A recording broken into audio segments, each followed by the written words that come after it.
국민 여러분, 안녕하십니까? 여기는 대한민국 대표 정치 전문 플랫폼 한국정치TV입니다. 이상민 더불어민주당 의원은 5선의 중진 의원입니다. 특히 민주당 안에서 미스터 쓴소리로 불립니다. 이재명 대표 체제 아래서 민주당 의원들은 대부분 이재명 대표의 사법 리스크와 사당화에 대해 이렇다 할 목소리를 내지 못하고 있습니다.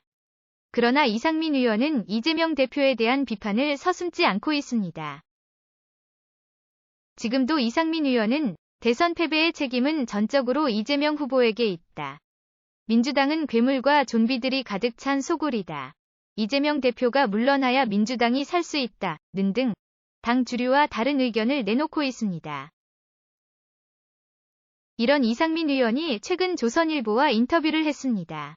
이번 인터뷰에서도 이상민 의원은 이재명 대표를 강도 높게 비판했습니다. 이상민 의원은 사실 본인 때문에 진 건 맞지 않느냐? 그런데 자중해야 할 시기에 정신을 못 차리고 비대위원장을 맡겠다.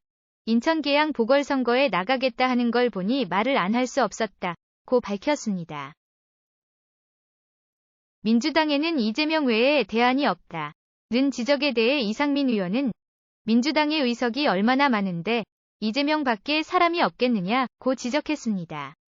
이재명밖에 없다는 논리 자체가 틀린 것이란 말입니다. 그리고 이상민 의원은 지금 이재명 대표의 가장 큰 문제는 기고만장이다. 당대표의 압도적 지지로 당선되고 자신의 개인 비리에 당 전체가 보호와 방탄에 나서고 있다. 게다가 차기 대선 주자 선호도 1위를 달리고 있으니 눈에 보이는 게 없는 것이라고 말했습니다.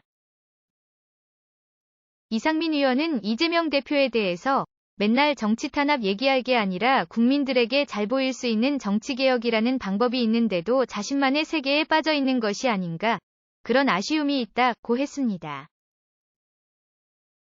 그리고 민주당이 1인 정당에서 벗어나 원래의 민주당 노선에 충실한 방향으로 가야 한다고 지적했습니다. 원래의 민주당 가치관을 바로 세운다면 국민의 마음을 얻을 수 있다는 것입니다. 그러나 지금도 민주당 내부에 자성하는 소리는 없는 상태입니다. 그러니 원래 민주당 노선에 충실한 방향으로 간다는 것이 어려워 보입니다. 이에 대해 이상민 대표는 그러니까 이재명 대표가 물러나는 것밖엔 방법이 없다는 것이다. 이재명 대표가 대표 자리에 앉아 있다는 사실 자체가 당에 누를 계속 끼치고 있다고 밝혔습니다. 그럼 이상민 의원은 이재명 대표가 어떻게 해야 한다고 생각하는 것일까요? 이에 대해 이상민 의원은 국회의원직을 수행하는 거야 큰 문제가 있겠느냐? 라고 했습니다. 그리고 의원직 존속 여부는 올 상반기에 선거법 재판 결과가 나오면 자연스레 정리가 될 것이다. 다만 당대표는 안 된다는 것이라고 대답했습니다. 이재명 대표와 민주당이 이재명 대표의 검찰 소환을 정치 탄압이라고 주장하는 데 대해서 이상민 의원은 야당 대표 소환이 정치적 탄압일 수는 있다. 그런데 이재명 대표가 무슨 국가보안법으로 조사받았느냐? 라고 물었습니다. 그리고 이런 야당 대표가 어디 있었습니까? 이런 사람이 야당 대표를 하고 있다는 것이 문제인 거지. 소환 조사 받아야 하면 받는 게 당연합니다. 라고 강조했습니다. 이어서 공인이 특정 인물을 일부러 두둔하기 위해 공개적으로 사실이 아닌 얘기를 하는 현실이 안타깝다고 지적했습니다.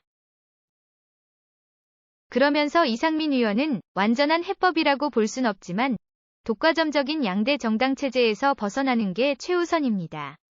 양극화, 지역 패권, 팬덤 등 부정적인 현상이 다 여기서 나오는 겁니다. 라고 설명했습니다. 지금까지 대한민국 대표 정치 전문 플랫폼 한국정치TV였습니다.